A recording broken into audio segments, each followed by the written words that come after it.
sangai na thok charaga aigi sangai o sangai kaubi chirongbi sangai kaubi fajabi mi na ko thi thinare nang di sida leramu nauna hana upurake thakachari asiga heroine na class 1 to 3 4 to 6 ki judge oibi ga daba ikai khumna bagi masak oiraba ming oina panjarabada Purnima Singh Sir Mustafa Amadi Miss Molanili hairiba oja ahumna judge ki thapam lamda election dinabagi dabakta doluk na mixing jari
Sari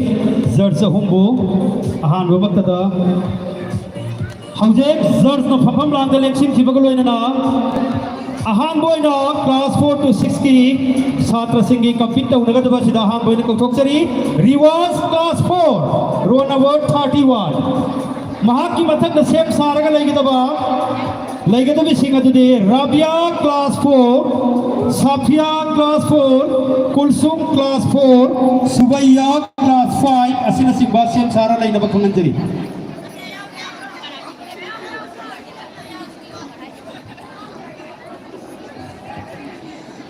Maktada में अपन पूरी Thai घूमने में चली आइए मैं वास कभी आई class 4 में आएगी roll number 31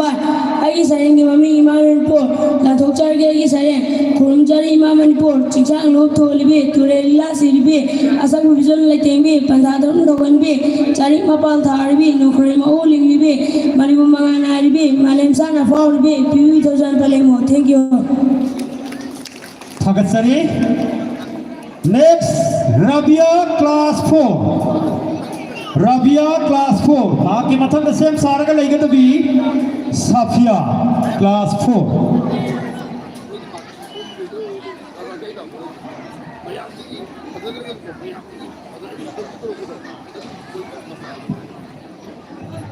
ahan mama kala tinbiri ba khwai puna ma pu ikai khumna ba uchari ai gi ming Rabia gowi ai mari suba thakta tanjari ai na ngasi miyang gi mamang da thi jabadur ba sayeng asi gi maming gi Imam Manipur haujarage ai gi sayeng khurumjari Imam Manipur chingchang no lok tholibi tureli klang siribi asang ba phijona laiteng bi pantha taruk na thogan bi charik ma pantha ribi nongthol ma uling libi mani gu mangan nai ribi malem sana fauri bi yu thojan pale mo thekyo स्वागत सरी Rabia मठगी competitor Safia class 4 Safia class 4 महाकी मठग द same सारगा लेगे तो भी Kulsum class 4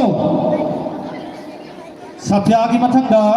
सेम सारगा लेगे तो भी Kulsum class 4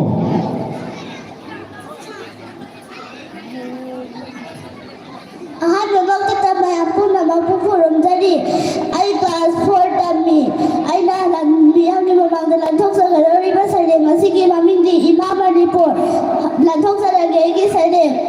kuromjari Imam Manipur singsang rup thoni bi tore liklang siri bi asam ba bizona lai chen bi pantha daru ba thogon bi charik ma pantha bi nongchai ma udin bi mani gu mangana bi malem sa na phau bi thogan bale mo thaga chari स्वागत सरी मठग असि Kulsum class 4 Kulsum class 4 महाकी मठग द same सारगा लेगदबा Swabiha class 5 Kulsum की मठग द सेम सारगा लेगदबी Swabiha class 5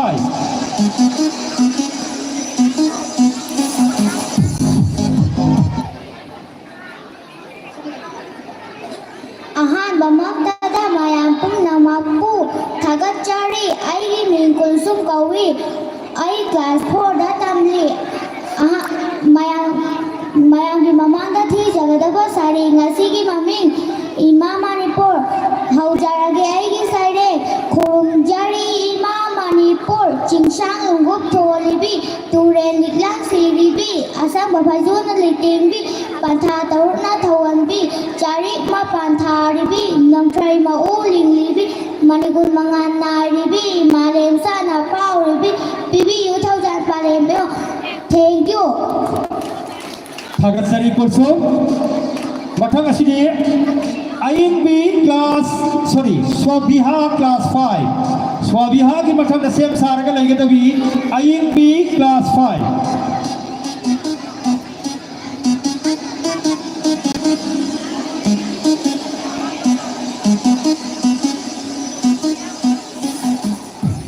Aha babaktada mayapun nawapui Aha babaktada mayapun nawapui kai kum nabauchari ai ki min Swabiha ai class 5 tamli ai ki roll number 9 ni ai nangasi mayam gi mamangda lan thokchagadar ba sare asi ki maming gi kombi rai lan thokcharaga ai ki sare la fe nawa kombi rai la rang la chu yenguraga kabrang hi ko man balai sine na tau uraga la ram len gi wakhanna thamoi changjau pathoi ano bono gi machurni sathet nai na sat pani lamda sajibola pada hanam na leng laba la fen ko ba lam damni sat churula kombi rai na yaning le ai gi thawai na khoida re sajibo thala pada kum gi jara bonang laba kombi rai na satam lage laning thau sana mahi si daba imanai maren si dabi ani ki masai goda changjarage thawai ta na thakachari Thagat sari Swabiha mathang asidi Ayin B class 5 Mak ki mathang da same saraga lagi tabi Arinas class 5 Ayin B ki mathang da same saraga lagi tabi Arinas class 5 अहानबा मक्तदा मयाम पुनमकु खुरुमजरी आइगी Ming आइंगबी आई class 5 ता तमजरी आइगी role 4 आइना ngasi mayamgi mamangda lanthokchagadruba saire ngasi gi maming mahailan lanthokjarage aigi saire Huran bana hubangam daba maina chakpangam daba lal mahailanni kaufade angang nawa oiringai palem panthau lairingai awa chaina khangdringai chaglem charingai tansinsi mahailana thoibani tangwadagi tangba matamni amuk halaklaroi daba tare senjana laibe adaba matamni matam kaufade Thagat sari Ayin B mathang asidi Arinas class 5 Mahak ki mathang da same saraga lagi taba Kurban class 6 Arinas ki mathang da same saraga lagi taba Kurban class 6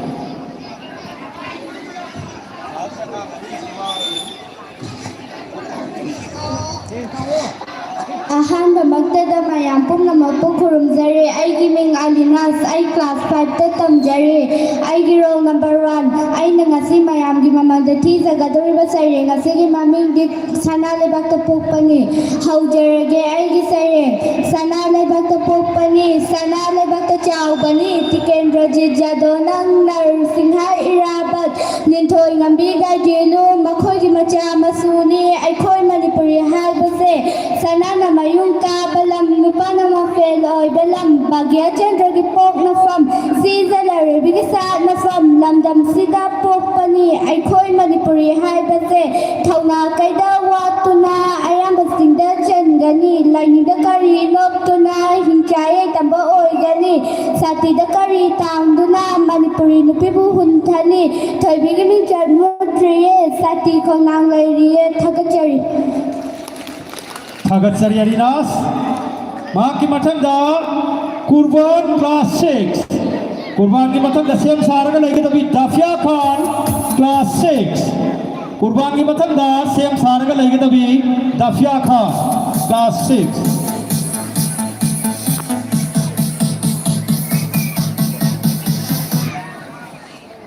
Ahanba maktada kinbiriba khwai pumnamapu iko khumna khurumjari aigi ming kurban kaujari ai taruk subat mahaigi thakta tamjari ai ngasi miyanggi mamangda thi jagadoriba saire ngasi gi maminggi sanga इबिरकपन रहना हौजरगे आइगी सरें Kanasu सिंगना पोकलकते Kanasu तमदना हैरकते तमलगा हैबं ngaktani hotnaraga ngambang khidikani लारिक हाइगे हायरा Basu इसाई हाइगे निंगला बसु संग की मखा बोनबनी संग फाबा तौगनी संग फतबा मीदुदी तैबंग medium ओइगनी लूरबा संग की इसेलनी राटकर पुसीना खुदमने लोइजरेगी सरे थैंक यू थागतसरी कुर्बान मथंग असनी दफिया खान क्लास 6 मा की मथंग सेम सारगा लैगदबा अल्ताफ हुसैन क्लास 6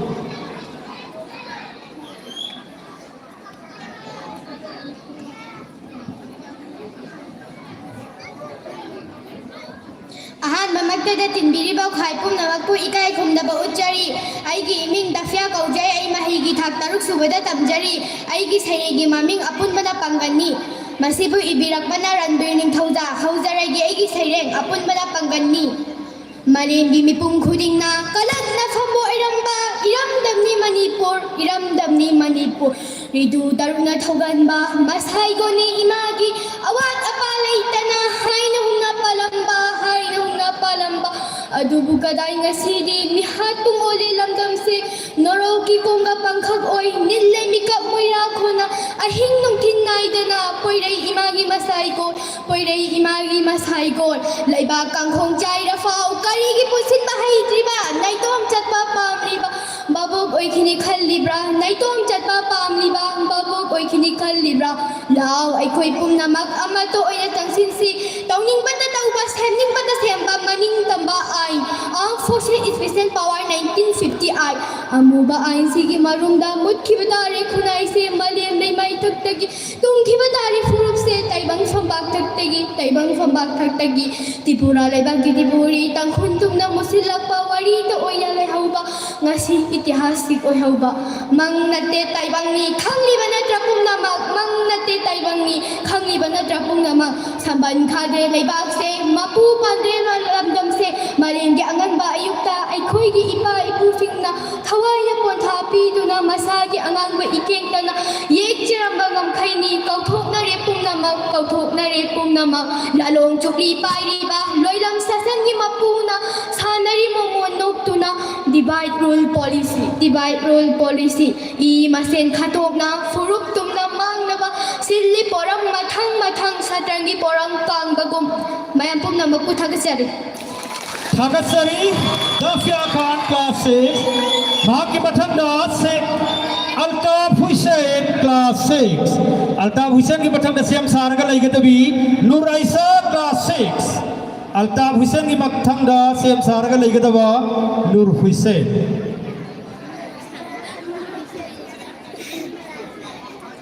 अहान ममक्तदा तिनबिरिबा खाइ पुमनमकपु इकाय खुमदबा उच्चरी आइगी मिंग अल्ताफ हुसैन तरुक सुबह महिगी थाकते तमजरी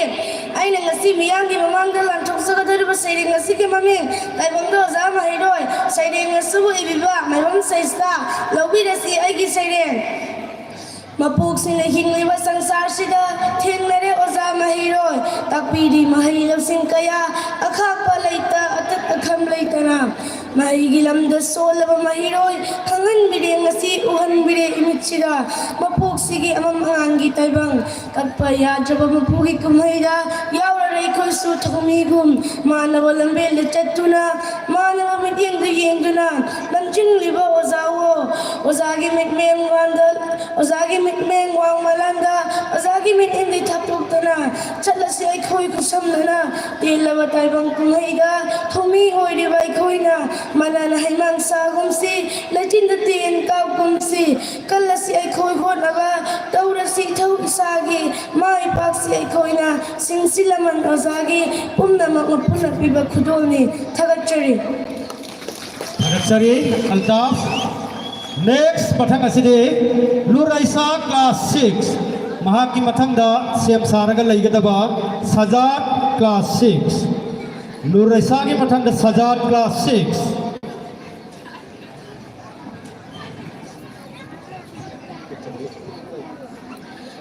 अहान ममक्तदा तिनबिरिबा खाइ पुमनमकपु इकाय खुमदबा उच्चरी आइगी मिंग नूर आइसा कौवी आई तरुक सुबह माइगी थाकते तमली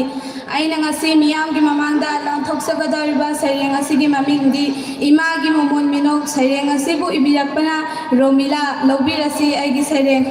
ꯏꯃꯥ ꯂꯩꯕꯥꯛ ꯀꯟꯅꯕꯒꯤꯗꯃꯛ ꯈꯨꯇꯨꯝ ꯆꯦꯠꯅ ꯄꯩꯁꯤꯟꯗꯨꯅ ꯌꯥꯏꯕꯤ ꯊꯋꯥꯏ ꯄꯥꯃꯨꯗ ꯍꯟꯕ ꯀꯧꯕ ꯂꯩꯇꯅ ꯏꯃꯥꯒꯤ ꯃꯤꯡꯂꯦꯟ ꯁꯣꯟꯗꯨꯅ ꯃꯥꯌꯣꯛꯅꯈꯤꯕꯅꯤ ꯇꯝꯊꯤꯔꯕ ꯂꯥꯟ ꯑꯗꯨꯗ ꯊꯧꯅꯥ ꯐꯕ ꯃꯤꯡꯂꯦꯟ ꯄꯨꯗꯨꯅ ꯂꯩꯔꯝꯂꯦꯟꯗ ꯇꯤꯡꯈ꯭ꯔꯕꯁꯨ ꯁꯣꯟꯅ ꯍꯧꯔꯅꯤ ꯃꯥꯂꯦꯝꯁꯤꯗ ꯊꯧꯅꯥ ꯐꯕ ꯑꯊꯧꯕꯁꯤꯡꯒꯤ ꯇꯝꯖꯅꯤꯡꯉꯥꯏ ꯑꯣꯏꯕ ꯊꯧꯅꯥ ꯐꯕ ꯑꯊꯧꯕꯁꯤꯡꯒꯤ ꯃꯇꯨꯡ ꯏꯟꯗꯨꯅ ꯑꯃꯨꯛ ꯅꯪꯍꯧꯅꯅ ꯏꯃꯥꯒꯤ ꯃꯃꯣꯟ ꯃꯤꯅꯣꯛ ꯇꯝꯈꯤꯁꯦ ꯑꯩꯈꯣꯏꯅ ꯂꯣꯏꯖꯔꯦꯒꯤ ꯁꯩꯔꯦꯡ ꯊꯥꯒꯠꯆꯔꯤ मठंग असिदे सजाद क्लास 6 महाक की मठंग सेम सारगा लईगदबा मुस्कान क्लास 6 अहानबमक्ता तिनबिरिबा मयाम पुनमक्पु इकाई खुमनबा उच्चरी आइगी मिंग सजाद कौजै आई तरुक सुबह क्लास तमने आइना थीगदौरिबा सैरेंग असिगी ममिंग आइकोई अमतनी लौबीरसि आइगी सैरेंग आइकोई इमा अमतगी मचानी आइकोई पुंबे इचिन इनावनी मलेमने इमानी कोरौ नौदोन इपानी लेकोल अमतगी लैरांगनी उपाल अमतगी उसानी लौ नैतैबंगदा लैते करी सुखेत नबा थमोई दियामतनी कुचुनी खेत नबा नंग कना मान कना आइन कना मीगी मिंगानी पुरुप नमियोइबा पुरुपनी लाइनिंग नमियोइबागी लाइनिंगनी यंथी वखल कौथोकना आइकोई ngамna पुल्लसी चिमी तमी थीदना आइकोई पुन्ना हिमिन्नरसी मीगी मिंगानी मिरम चटपु चटलसी अमक वखल तदोकना अपा वखल वखलसी इरोइबा इजती चौखत अलसी आइकोई अमतो ओइना हिमिन्नरसी थगच्चरी सजाद अरोई बोइना मुस्कान क्लास 6 महाकसी हेक लोई बगा कोई टेलेंट सो उत्सगनी शमसन उमर मिराज अमजी मुस्तकीम रेडी जलाई लब खंगजरी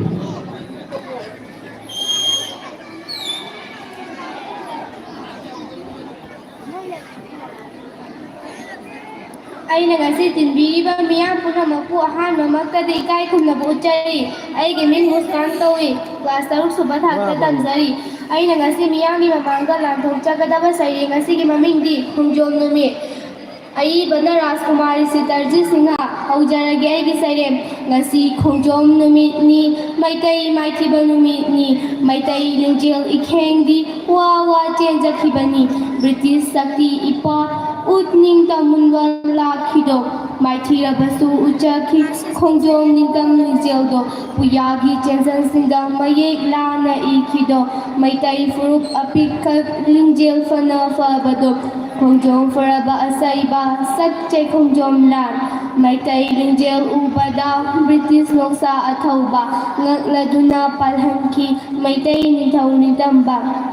ꯃꯂꯦꯁ ꯃꯥꯒꯤ ꯃꯐꯝꯗ ꯀꯥꯔꯕꯁꯨ ꯂꯣꯏꯄꯣꯠꯇꯣ ꯖꯒꯠ ꯃꯥꯡꯗ ꯎꯠꯂꯝꯈꯤ ꯃꯩꯇꯩ ꯂꯅꯥꯏ ꯄꯥꯟꯕꯗꯣ ꯈꯣꯡꯖꯣꯝ ꯂꯥꯟꯐꯝ ꯂꯝꯗꯝꯗ ꯊꯋꯥꯏ ꯀꯠꯄ ꯑꯊꯧꯕ ꯃꯈꯣꯏꯒꯤꯗꯤ ꯂꯤꯡꯖꯦꯜꯗꯣ ꯆꯦꯟꯁꯤ ꯑꯩꯈꯣꯏ ꯈꯣꯠꯈꯣꯠꯄ ꯂꯉꯝ ꯐꯤꯔꯥꯟ ꯊꯦꯠꯇꯨꯅ ꯆꯤꯡꯕꯨ ꯇꯝꯕꯨ ꯑꯅꯤ ꯄꯨꯟ ꯊꯦꯡꯛ ꯌꯨ